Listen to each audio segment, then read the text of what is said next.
Author's note. Just so there's no confusion here, the room of requirement is over in the East Wing. I won't make things quite that easy for her. Chapter 4. The Non-Euclidean Castle. Professor McGonagall. Hermione asked the next morning after barely finding her way to the Transfiguration classroom on the moving staircases. Is it possible to get a map of the school somewhere? A map? No. I'm afraid not. Miss Granger, McGonagall answered. The castle changes too much for any maps to be useful. But couldn't you just mark where all the moving staircases go, Mom? That would make it easier. No, it's a little more complicated than that. Everything moves around a bit over time in a place with as much magic as Hogwarts Castle. But not to worry, the classrooms hardly ever change, and I'm sure you'll find your way around in a few days. Hermione wanted to say that she was interested in a map for more than just finding her way around. And just how could a 1,000-year-old stone structure move around even with magic, anyway? But class was starting, so she held her tongue and took her seat. It didn't look like the professors would be that much help with this task. Maybe her fellow Arithmancy students would be able to help at their study session. What's 146 times 87? Alicia Spinnet said. 12,702. Hermione didn't even hesitate. Alicia checked the answer. That's right. Wow, said Cedric Diggory. I told you she was that fast. Roger Davies replied smugly. Well, okay, but can you do bigger numbers? Cedric asked Hermione. Aha, all right. Then, how about 6,843 times 9,572? He scribbled down the numbers for himself. Hermione still didn't hesitate. Exactly, but she did have to slow down and sound out answer a bit. 65,501,196. It took Cedric nearly a minute to check the answer, but he was amazed to find that was also correct. The 3 third years kept at it, interspersing a few addition and division problems to mix it up. But multiplying large numbers seemed to be the main focus of the questions they were giving her, which wasn't too different than at her secondary school. Wizards, of course, didn't know about other common challenges like finding the 13th root of a 39-digit number, which was, in fact, quite easy, because, working with only quill and ink, it would have been nearly impossible for them to find a 39-digit number that was a perfect 13th power in the first place. A small crowd, mostly composed of Ravenclaws, started to gather around as Hermione solved every problem correctly. No easy feat even for her. Most of them in her head. Hey, I saw somebody do this once in a play, Alicia said. What day of the week was the 14th of September 1194? It took her only a couple seconds. Wednesday. Alicia paused for a moment, then picked up her copy of A History of Magic. After flipping around for a couple minutes and thinking about it, she said, yeah, that's right. Whoa. Several of the spectators said, the 24th of March 1603, one of them threw out, which calendar? Hermione shot back, what? But she already had the answer. It was a Thursday on the Julian calendar, which was in use in Britain at the time, but a Monday on the Gregorian calendar, which was in use on the continent. The spectators all looked at each other, having not even thought of that problem. All right, Granger, Roger said with an evil grin. Try this one. He slid across a piece of parchment to her on which she was expected to multiply two 10-digit numbers. He had been silent and carefully hiding what he was writing for the past 5 minutes, clearly needing the time to work out the problem for himself. Ooh, several people said. Hermione got right to work. The bystanders gasped when she started writing out the digits of the answer directly, 2 by 2, without getting into those messy rows of addition that normal people used. It took her a little over a minute, but she put her quill down and confidently crossed her arms. There's no way that's right, one of the bystanders said. Check it. Said another. That's what I'm doing. Roger took the parchment back and checked it against his own work. No, you got that wrong, he said.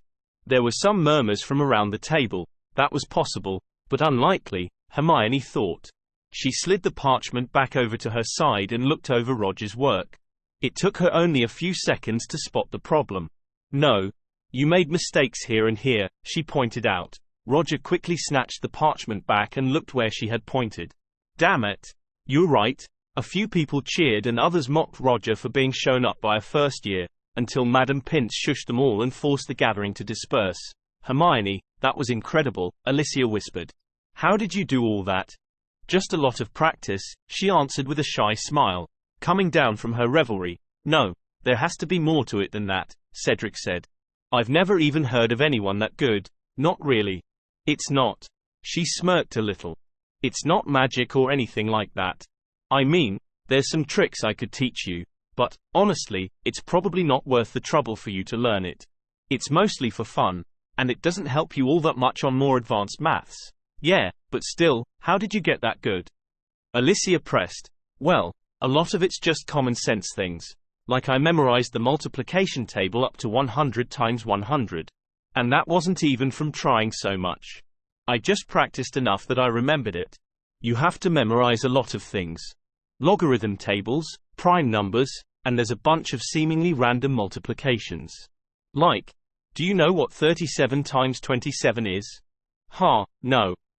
You're the human slide rule, Roger said. It's 999. And that makes it really easy to multiply things by 37 because it's close to a round number. I've memorized a lot of those kinds of factorization. Like 499,999 is 3,937 times 127. Okay, I can kind of see what you're saying, Cedric said. But even knowing all that, I don't get how you can do bigger numbers that fast. Well, it's a little hard to explain. I can just kind of see it. But, how? It's, well, look, you're all Quidditch players, right? Yeah, they all said. I'm sorry, I don't know much about sports, but I assume you have formations and plays. And there are some that are probably standard to the game. Of course, said Roger, and when you first start playing, it's got to be hard to keep track of 14 players on the pitch, right? Well, sure, if you're a beginner, Alicia said. But if you practice, you start to understand the formations. Cedric and Roger nodded as they started to get the picture. Exactly, Hermione said. If you practice enough, you stop seeing individual players and start seeing formations, and you can react faster. Well, with me, if it's something like multiplying 4-digit numbers, say, after I practiced enough, I stopped seeing multiplying the digits and started just seeing the answer. That is amazing, Alicia exclaimed. I didn't know you could that with numbers. I've read that you can do that with almost anything. But we should probably get started on the homework. Right, Cedric said, taking out the assignment that reportedly was already mystifying much of the class. What are the chances that a random pair of socks from this drawer will match? What does this have to do with making predictions? Oh, you have to think of choosing the two socks as two separate events, Hermione said. Making predictions is all about tying chains of events together. Okay, but what's this probability matrix? I mean, I read about it, but I don't really follow it. That just shows what all the different possible outcomes are. It's messier, but it might be easier to start off drawing a probability tree. With Hermione helping them to get on their feet mathematically, Alicia, Cedric, and Roger started to make sense of the basic elements of probability and statistics. Meanwhile, Cedric helped Hermione out with the more esoteric and magical aspects of numerology, although she was a very quick study, herself. By dinner time, they had all made great progress on the homework, and the third years were all very glad they had invited the little firstie which, by the way, Hermione said as they were packing up. Do any of you know if there's anywhere I can find a map of the castle? A map? Cedric said, confused. No, the castle changes too much to make a map. Why? You haven't been getting lost, have you? Some.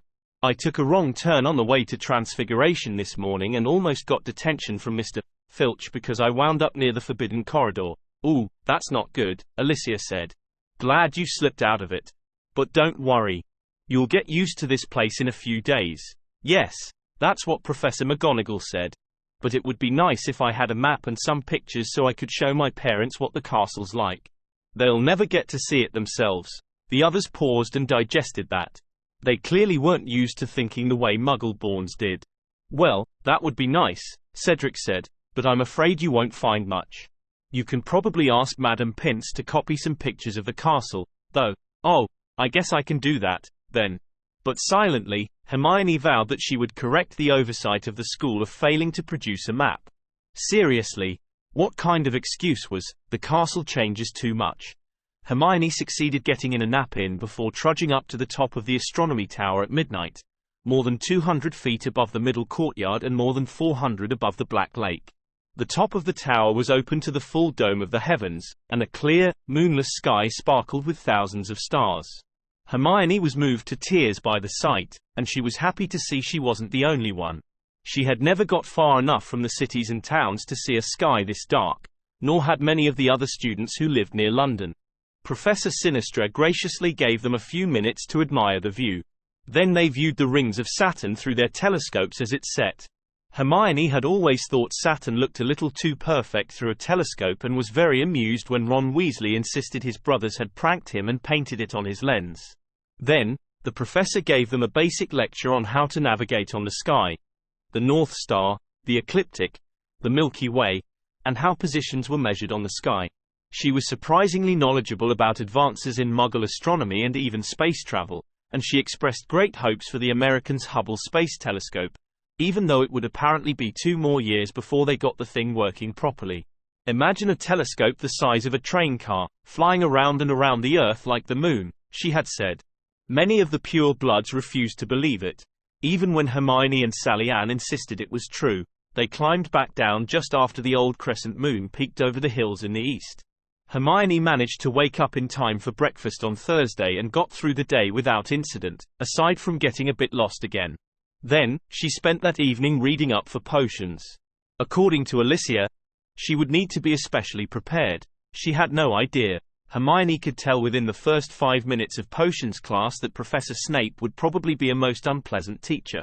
It started with singling out Harry Potter during the roll call, and not in a nice way, to the sniggers of the Slytherin students. Then, he raised the bar by calling off of his students a bunch of dunderheads. You would think a teacher would be above openly insulting his students. Hermione was on the edge of her seat with nervousness. This class might be harder than she thought. Potter, said Snape suddenly. What would I get if I added powdered root of asphodel to an infusion of wormwood? Seeing as she hadn't actually bothered to completely memorize 1,000 magical herbs and fungi, even Hermione's prodigious memory couldn't supply the answer with certainty. She was pretty sure the answer was Draught of the Living Death, just as she was pretty sure that it wasn't anywhere near a first-year potion, but she kept her hand down. She wasn't about to give Professor Snape any ammunition to call her a dunderhead. I don't know, sir, said Harry. Snape's lips curled into a sneer. Tut, tut, fame clearly isn't everything. Let's try again. Potter, where would you look if I told you to find me a bazaar? That one was pretty obvious to most, Hermione thought. Malfoy and even Crabbe and Goyle, who did look like dunderheads, to be honest, were laughing at how easy it was. She could bet that a boy from an old, rich family like Malfoy would know all about poisons and their cures. But Harry was Muggle-raised, she recalled. Sure, she had read far enough ahead to know about bazaars, but it wasn't fair of Professor Snape to assume Harry had. She tentatively raised her hand, partly to try to deflect attention away from the boy. But Professor Snape ignored her. I don't know, sir. Thought you wouldn't open a book before coming, eh, Potter? What is the difference, Potter, between Monkshood and Wolfsbane? To his credit, Harry was still staring straight into Professor Snape's eyes. Hermione raised her hand firmly this time, although she might not have remembered that one, either, except that she had seen references to Wolfsbane here and there in other books. I don't know, said Harry quietly. I think Hermione does. Though, why don't you try her? A few people laughed. Harry caught Seamus's eye, and Seamus winked. Hermione blushed. That wasn't exactly the kind of attention she had been going for, and it only got worse when Professor Snape snapped at her. Put your hand down, you silly girl, before explaining the answers to his questions and taking a point from Harry for his cheek. Well, that settled it, Hermione thought. Professor Snape was officially the worst teacher she had ever had. She didn't even have to wait to see how unhelpful he was in the actual lesson, which was very. In the Muggle world, any teacher that openly rude and unfair would be sacked in a year. Professor Snape had been here for at least 7, according to the upper year students.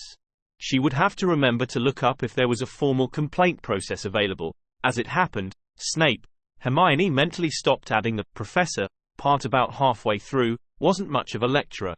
One could charitably say that he believed in learning by doing, like Professor Sprout, except that Professor Sprout demonstrated most of the things she taught to them first, not to mention that she was actually nice. Snape just told them to brew the potion to cure boils from Chapter 1 of Magical Drafts and Potions, and then wandered around the classroom, inspecting their methods. His long, black cloak billowed out behind him as he walked, as if blown by a light breeze. Even though the air in the dungeon was stagnant, far more stagnant, in fact, than it had any business being given the fumes they were producing. Hermione suspected there was a spell in play on the first point and could only hope there was a spell for the second as well. Snape offered both compliments and helpful advice to the Slytherins, especially Malfoy. She was careful to write this down. Advice was good any way she could get it, but he seemed to have only condescension for the Gryffindors in general and Harry Potter in particular. Hermione had been paired with Dean Thomas, who wasn't too bad at potions himself, even though he was also Muggle-raised. Unlike the unfortunate duo of Neville Longbottom and Seamus Finnegan, the potion to cure boils wasn't the simplest potion, or the easiest to make, though it scored better than most on both. But it was included in Chapter 1 of Magical Drafts and Potions because it was one of the few potions that required no wand work at all. In principle, even a Muggle could brew it if they had the ingredients. Most potions required at least one spell, and often several, but many of the first years would not be good enough with a wand to cast them reliably for a few weeks. The most common spell in potion making was the charm to make the ingredients dissolve properly. After all, snake fangs and porcupine quills would not dissolve very well under any normal circumstances. But here, the dissolving charm would not interact well with the ingredients, so it was not used. Instead, concentrated bundamoon secretion was added to the water to take care of that. Another common spell was the sealing charm that prevented any further dissolution of the ingredients once the potion was finished. Instead, this potion used mashed blueberries to counteract the corrosive effects of the bundamoon secretion. There were other spells, too, used for more advanced potions. Spells to add magical energy directly to the mixture. Spells to protect any living matter that got into the cauldron, reducing the need for gloves. Spells to only dissolve certain ingredients, or to speed up or prevent certain reactions between them. Unfortunately, there were trade-offs in everything, and this potion that required no wand work turned out to be temperamental in other ways, as Neville learnt painfully when he melted down Seamus's cauldron, giving himself severe boils instead of curing them. Since Snape was so unhelpful, just sending the two of them to the hospital wing without explanation or sympathy, it took Hermione a while flipping back and forth through the coursebooks later to figure out what had happened. And to do it, she had to forget almost everything she knew about chemistry, or even cooking for that matter, and start thinking. She couldn't think of any better analogy, like a poet. The bundamoon secretion was corrosive and also caused decay. The porcupine quills were barbed and thus scratched things badly, much more than the snake fangs. The fire weakened the soft pewter. The three different types of damage shouldn't have particularly amplified one another, but they did. Any two of them the magically reinforced cauldron could withstand, but all three together were too much for it. When Neville added the porcupine quills without taking it off the flame, the cauldron melted. Unfortunately, every ingredient had interactions with every other ingredient that had to be kept track of, which was the most important thing that governed the order they were to be added. No wonder inventing new potions was supposed to be so difficult, but it all made sense in a poetic, medieval sort of way if you thought about how you might expect things to work if you'd never been taught actual science. Some of the ingredients were used the way you would expect anyway. Bundamoon secretion was a solvent. Nettles had known medicinal properties. Horned slugs were a thickening agent. Yet on another level, the ingredients seemed to be almost metaphorical. Live horned slugs didn't do much. Therefore stewed ones didn't interact much with other ingredients. Porcupine quills and snake fangs were best known for penetrating the skin. Therefore, even crushed, they would help the skin absorb the final product. Blueberries grew in acidic soil. Therefore they could counteract the corrosive effects of the bundamoon secretion. This metaphorical dimension also probably had something to do with why some ingredients had to be prepared at a certain time of year or phase of the moon in more advanced potions. Hermione thought that Magical Drafts and Potions did a really poor job at explaining all of this because it treated all the ingredient properties and interactions the same.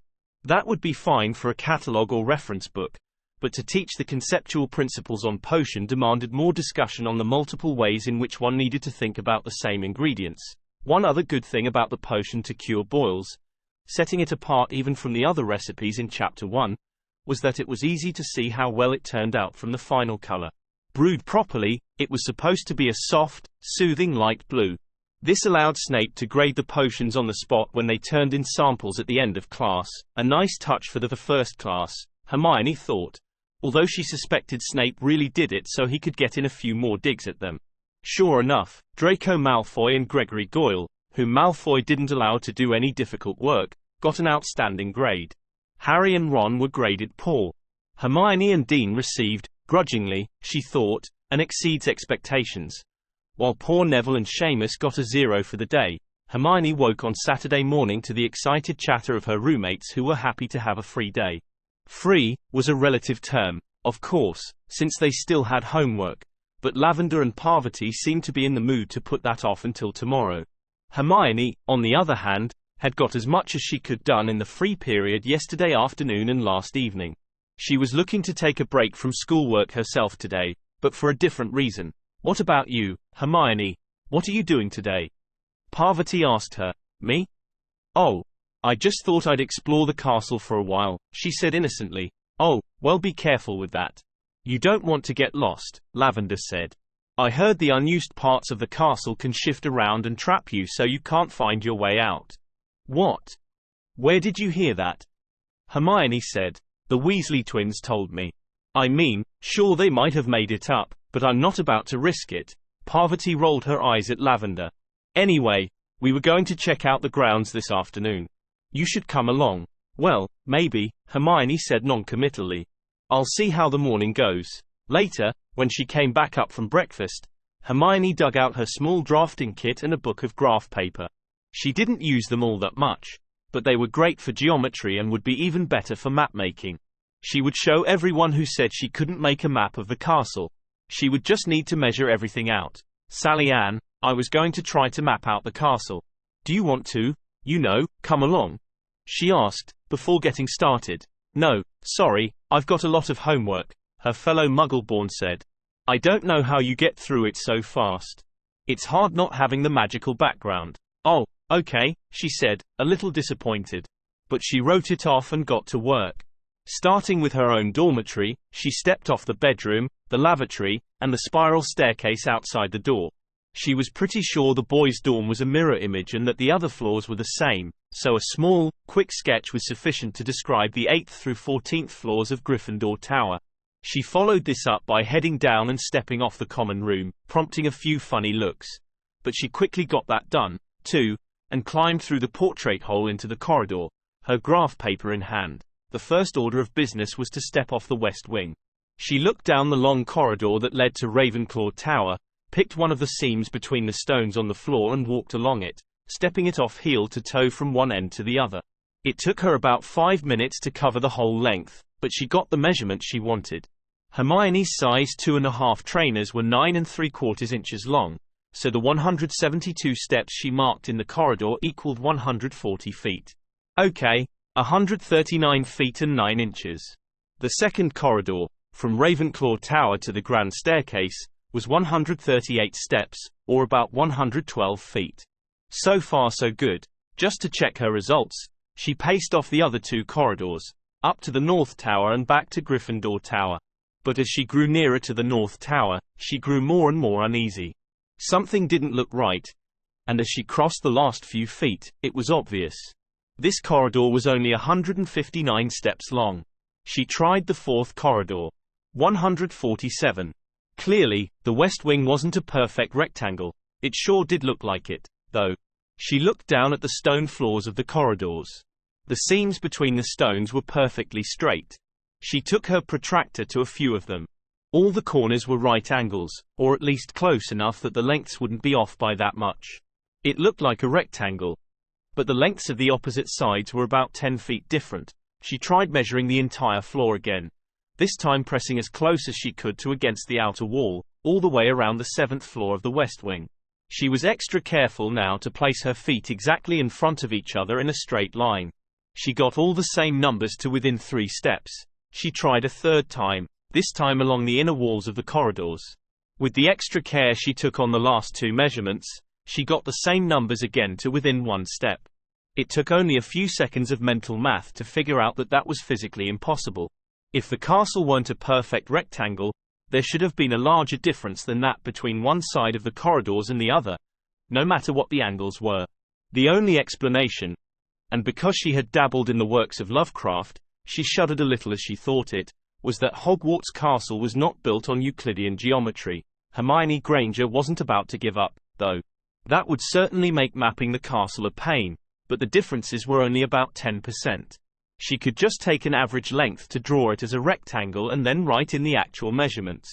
At least she wouldn't have to be quite so careful about doing it exactly right. Within a couple feet would be good enough since the castle didn't seem to want to cooperate on exact measurements anyway. By now, almost 2 hours had gone by, but she figured she might as well keep on going until lunchtime. She went down to the 6th floor to pace that off as well and see if it was any different. And it was a good thing she did, because when she got to the south corridor, the one that had been 138 steps long on the 7th floor, she found it was 145 steps on the 6th floor. This was going to be harder than she thought. She was pacing off the north corridor on the 6th floor when she heard more footsteps behind her.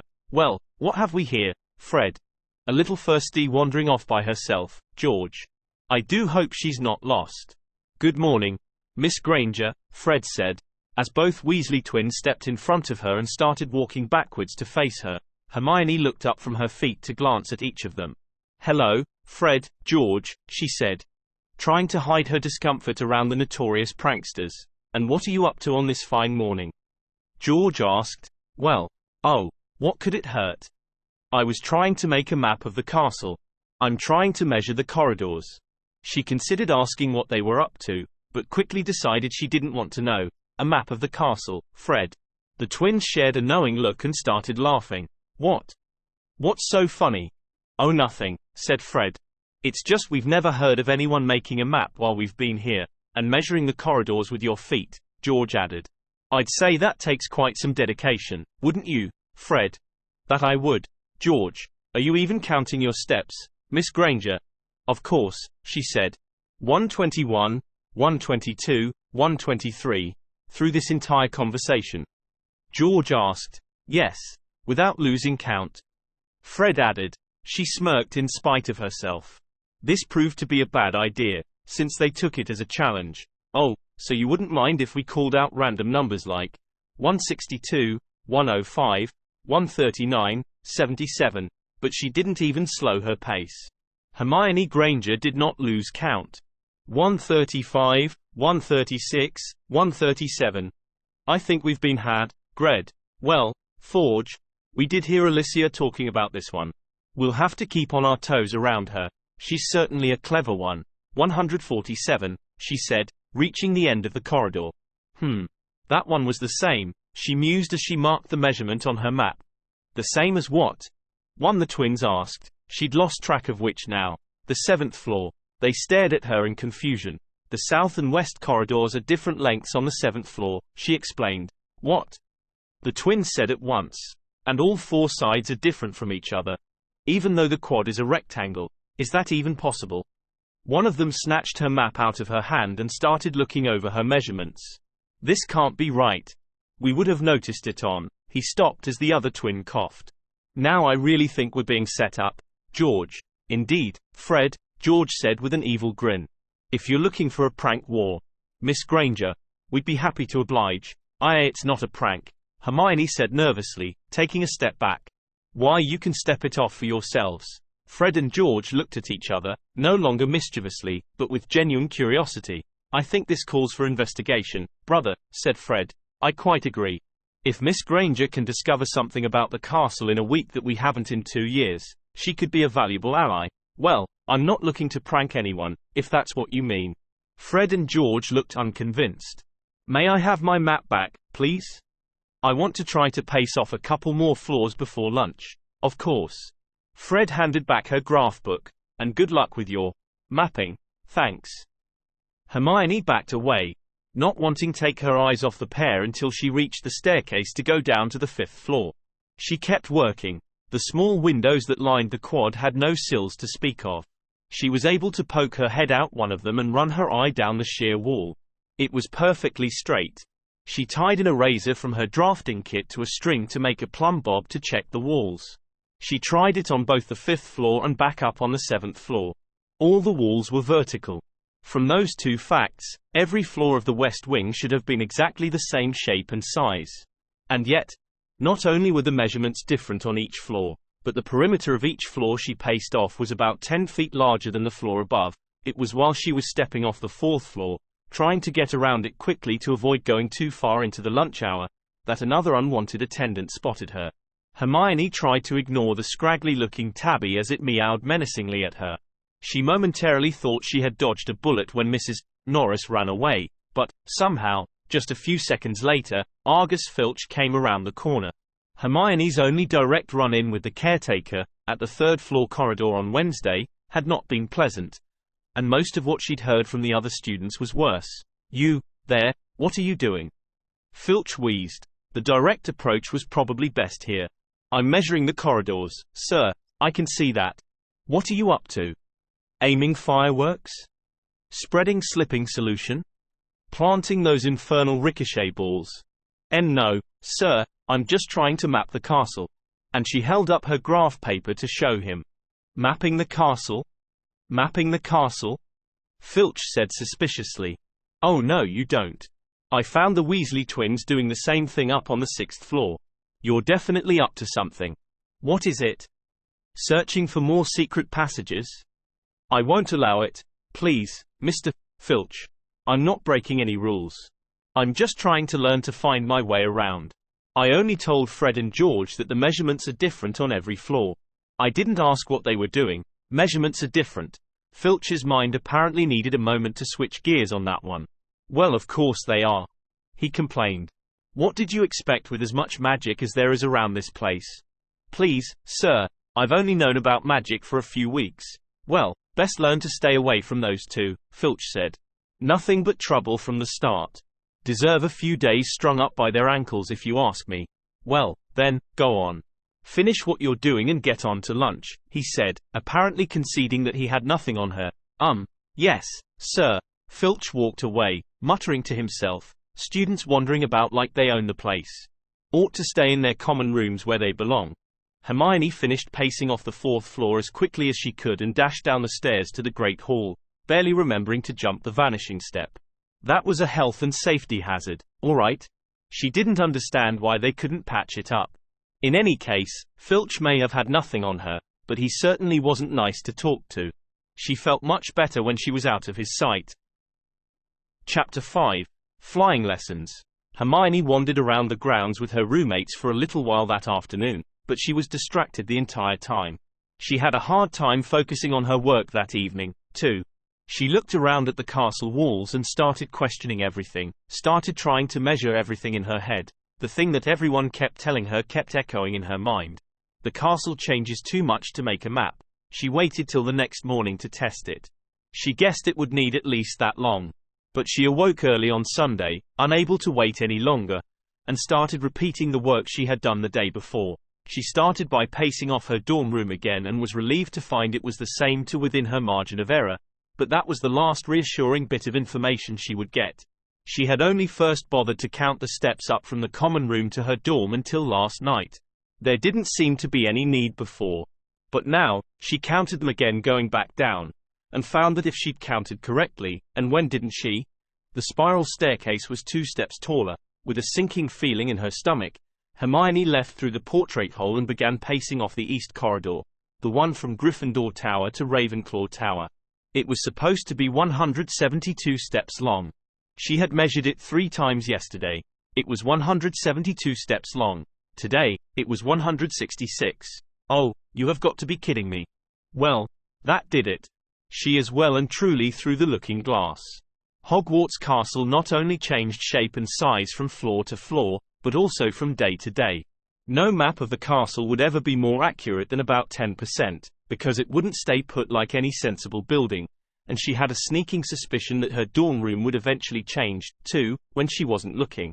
She supposed she could try to measure the outer dimensions of the castle, but she doubted that would work any better. The one good thing about it was that she wouldn't have to measure the place more accurately than 10% either. She took a couple minutes to step off the corridor at her normal walking pace to figure out the conversion. That would easily be accurate enough, and it was about 4 times faster. Even so, it was with an exasperated sigh that she finally sat down in the great hall for breakfast. It didn't help that she had barely started eating when a pair of redheads sat down on either side of her. "We commend you, Miss Granger," they said in unison. "Huh?" Hermione answered lamely. "Your measurements of the castle," the one on her left said. "You were quite right." The one on her right continued. "The floors don't line up at all." "Oh, yeah, that," she said in annoyance. "We didn't think anyone knew the castle better than us, did we, George?" "No, indeed, Fred. Not even Filch."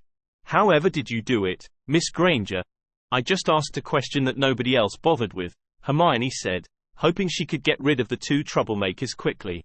"Everyone else said the castle kept changing, so they never tried. Unfortunately, they were right. The measurements were different this morning." The twins stared at each other to digest this information. Learn something new every day, don't we? It seems we do. "So, if you don't mind our asking, how do you intend to complete your map?" "Well, I guess I'll just have to draw it approximately. I don't have time to measure everything 3 times and take an average. It won't be an architectural drawing, but I'll at least be able to find my way around." Fred and George grinned to hear that she would be keeping up her exploration efforts.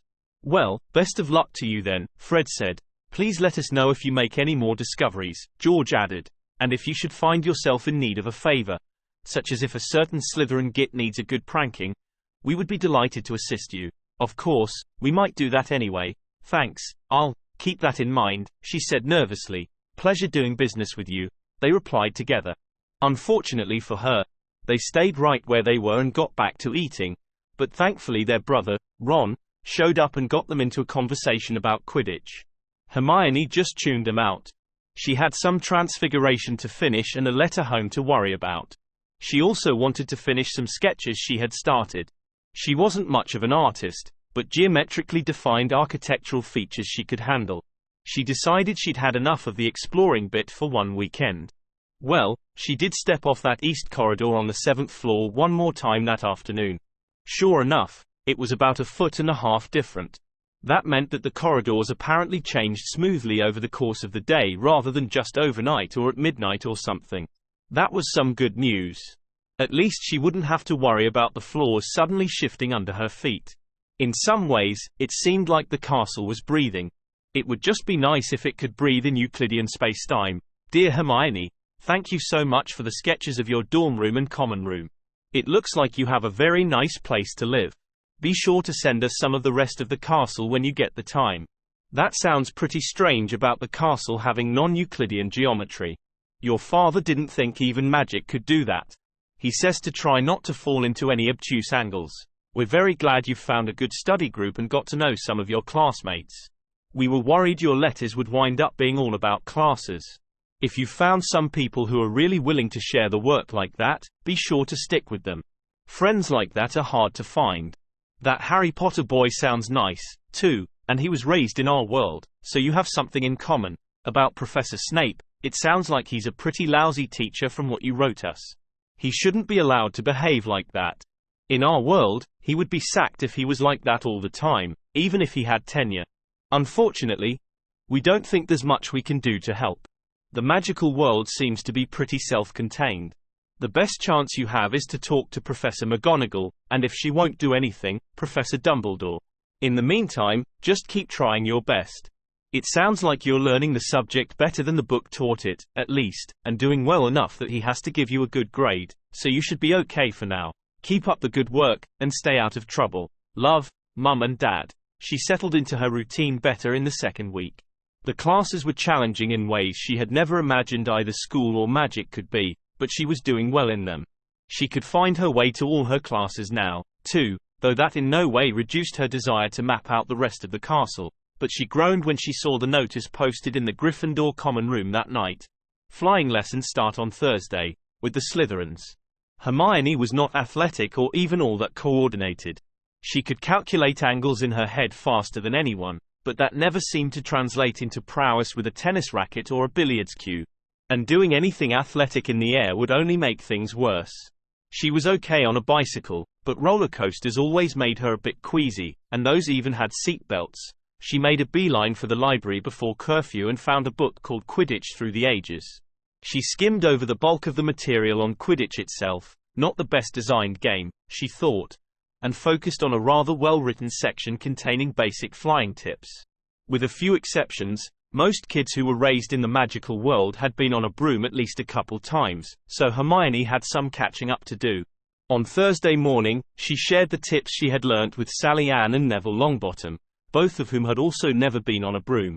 Neville was even more frightened of flying than she was, unsurprisingly, given his unfortunate clumsiness. However, everyone else at the table seemed to be tuning her out. Madam Hooch, Hermione saw as they lined up that afternoon, had yellow eyes like a hawk. That was not a normal human eye color, and she wondered if Madam Hooch also had some non-human blood in her. Or maybe it was just magic. She supposed it was a nice day for flying, but not knowing how to fly and having to learn with the Slytherins really put a damper on her spirits. The state of the brooms didn't help, either. Hermione had seen photographs and illustrations of broomsticks in Quidditch through the ages and looked at the school brooms with dismay. She had heard the Weasley twins complain about how these brooms never flew straight, and she wasn't surprised. The school brooms weren't even standardized. There were 40-year-old cleansweeps and comets, shooting stars, and some that were clearly off-brands. They all had bent twigs and scratched handles, neither of which boded well for their performance, but she supposed they would be safe enough for the low-intensity lessons they would be having.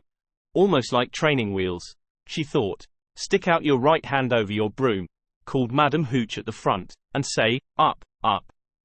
Everyone shouted. Hermione's broom twitched and rolled over.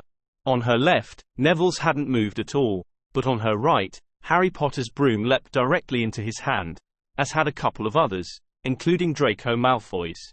Evidently, most magical children didn't learn that part of broom handling early.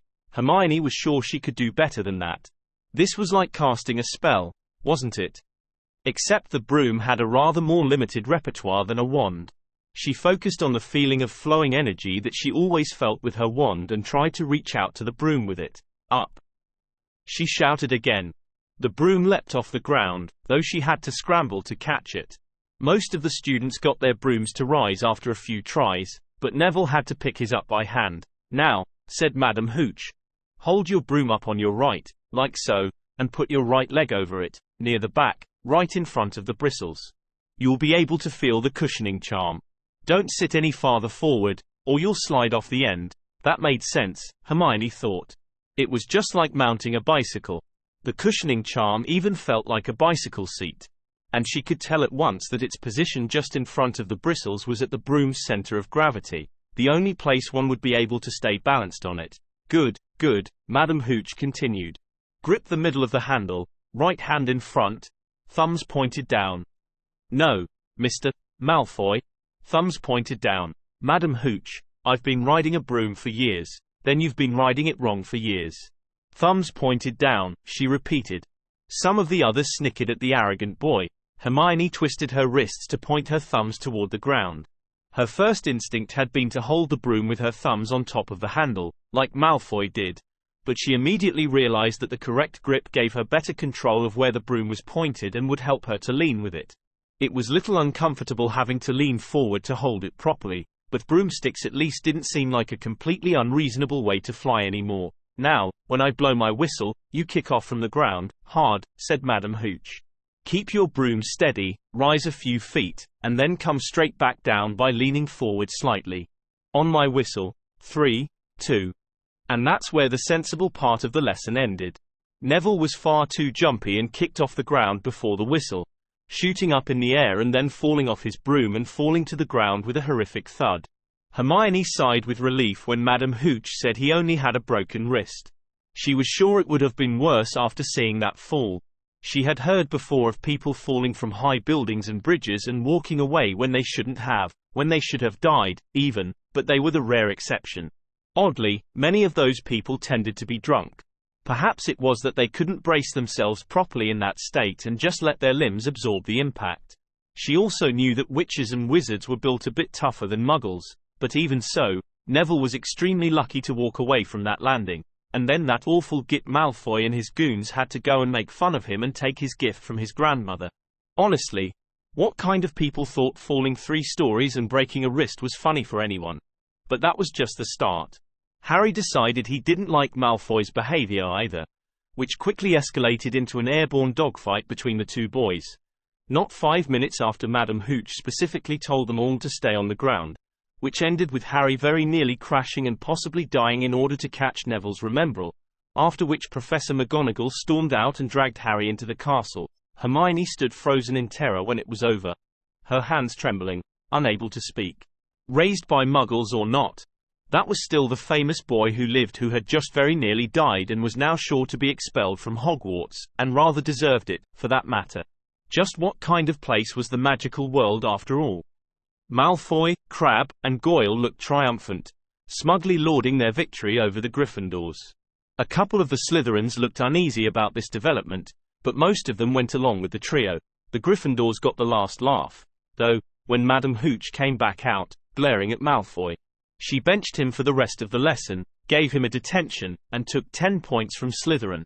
Hermione was a little disappointed that he wasn't out of Hogwarts faster than he could say Quidditch, as she had threatened, but it was still worth it to see the git wilt under those hawkish eyes. Now that's settled, we still have some time for the lesson, she told the rest of the class. When I blow my whistle, kick off from the ground, hard. Hover at a few feet, and then lean forward slightly to descend. Ready? 3, 2, 1. Madam Hooch blew her whistle, and Hermione kicked off the ground and rose into the air. She was wobbly, like when she'd first learnt to ride a bike, but she was hovering successfully. Some of the others laughed or whooped with joy to be in the air, but she was less enthusiastic. When she nervously tilted the handle forward, the broom gently settled back down to the ground. Madam Hooch led them through the basics of maneuvering. Speed up, slow down, left, right, up, and down, all at very low speeds. Hermione was competent, despite the substandard broom, but she knew she would never be able to match the native skill Harry had shown. Indeed, most the class could fly circles around her. She would be happy if she could just share their joy at flying with the birds by the end of the semester. Hermione wasn't sure whether to be relieved or angry when she saw Harry was still there at dinner, but when she learnt from the whispered rumors that he had been made seeker on the house Quidditch team, she decided to go with angry. How could that boy break the rules so blatantly and be rewarded for it? A part of her wanted to blame his fame, but she'd seen well enough that Harry Potter didn't really care about his fame, and, apparently, he really was that good at flying. And then, of course, Malfoy had to come around and get in a few more digs at him. Hermione honestly wasn't sure who to be angrier with as she watched the pair from the corner of her eye over her dinner as Malfoy challenged Harry to an after-hours duel, and Ron accepted for him. Trust a Weasley to make things worse. Harry had barely got out of being expelled once today. Now he was going to try and break curfew, too. She tried to talk Harry out of the whole thing after Malfoy left. Unfortunately, her argument that he would lose Gryffindor a bunch of points probably wasn't her most persuasive one, but she couldn't think of any better hold to use on the pair just now.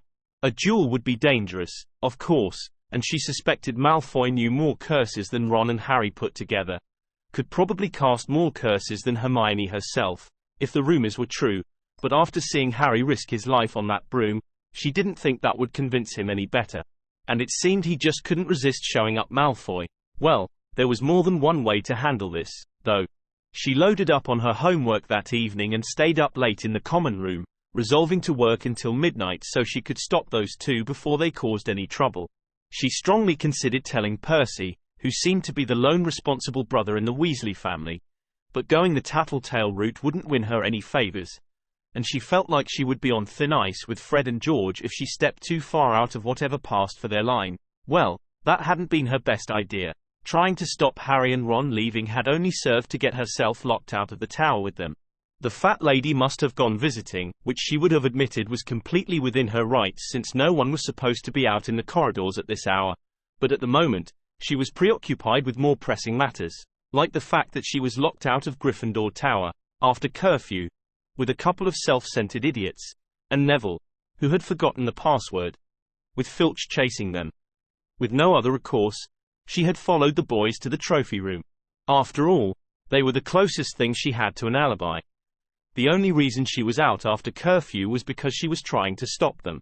They had made there without incident, but Malfoy and Crabbe weren't there yet, and didn't show up by what Hermione was sure was well past midnight.